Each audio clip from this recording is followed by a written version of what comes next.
Elijah. She murdered Naboth.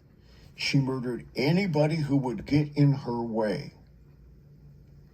And of course, we're probably talking mostly about spiritual murder here. But wants to murder the calling, murder who you are and everything about you. And then she manipulates. Master manipulator. I deal with that demon more than any other, and I recognize the tactics immediately. It's a mind game. You know, if you deal with a demon of, say, death or Beelzebub, whatever, the agenda's kind of straightforward. Jezebel's everywhere. She's constantly maneuvering and conniving and trying to manipulate the circumstances. Even in a deliverance session, she will try to draw you down one road. And you have to play chess with Jezebel. Move here, move there, move here, move there. And she's always looking to checkmate you. She's always looking to get you to start believing something. And this is another thing about being, you know, a little bit gullible and young in the ministry of deliverance. You can start believing these things Jezebel takes you, and suddenly the problem's over here, and she's got you over here. Manipulation. Murder. She just kills. Manipulation and control. Control is huge. She's not satisfied unless she completely dominates. First of all, she comes from the Phoenician kingdom as a priestess of Baal. She comes down to Israel. She's got to have the throne. When she gets the throne, she's got to destroy the religion. She has to have all the prophets of God killed. They were all except 100 who were hidden in a cave, and then that's not enough. So she's got to control this. Now she's got to control Ahab. This puny little vineyard of Naboth is nothing, really, in the greater schemes of a king. But you got to have it. Got to have it. Murder, manipulation, control, sex. This is why Jezebel is so prevalent today. Our culture is about sex and eroticism and lust. That's Jezebel. Now, I've said this before. You may have heard me say it. When I look at the intake profile of someone before I ever sit down to minister them, if I see they have been raped or incested or molested, or oftentimes all three, and they've never had deliverance, they have Jezebel. And when I start the deliverance session, you know, after I've taken them through breaking some curses and various prayers, I just look at them and say, okay, Jezebel, you're there. Come on. That's her traits. You're there. This is Bob Larson. There's no way this woman's been molested, raped, and incested. You're there. And Vlad Suvchuk. Oh, and she has incubus Vlad's spirits coming and having sex with her at night. You're there, Jezebel. So it's just a matter of time until Jezebel manifests. Jezebel is always there in those situations. But the other thing is, Jezebel wants the destruction of men and women of God. And again, you see, she wasn't content just to be queen. She had to destroy the worship of Jehovah. She wasn't even willing to let her prophets and God's prophets, you know, sort of compromise and be with each other. No.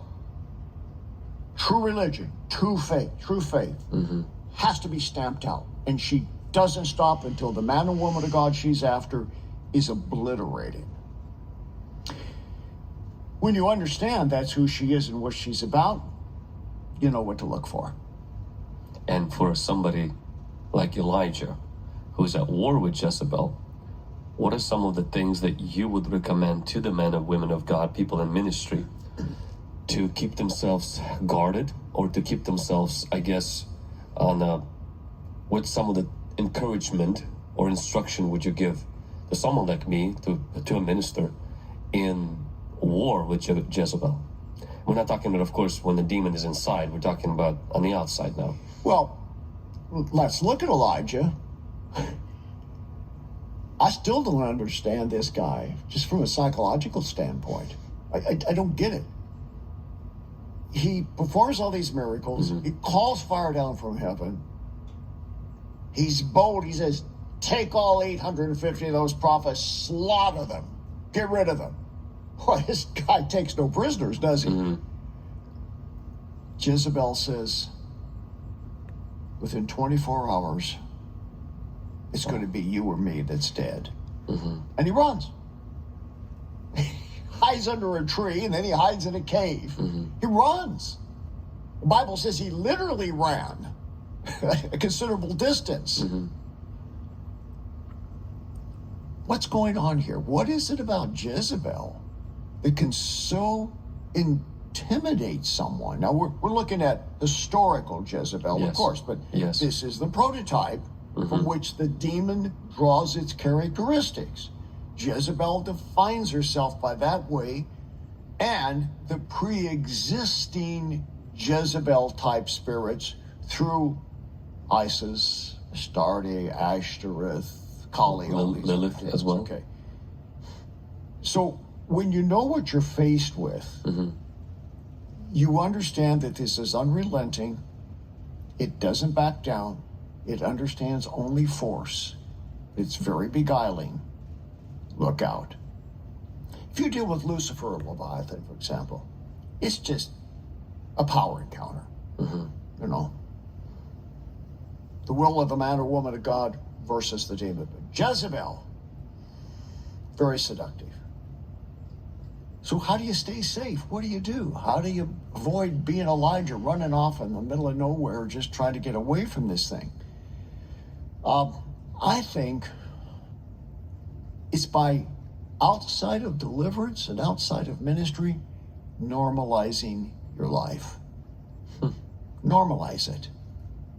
Now, in spite of the odd, strange, incredible stories I could tell all day long about the supernatural of the devil, I know when to walk away from that. I know when to leave it. I don't leave the calling.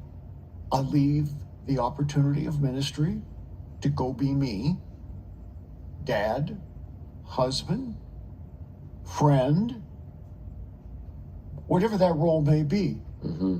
I go live a normal life. Okay? So I cast out demons all day long, come home, go walk the dog with my wife, sit down and talk about life, the sunset,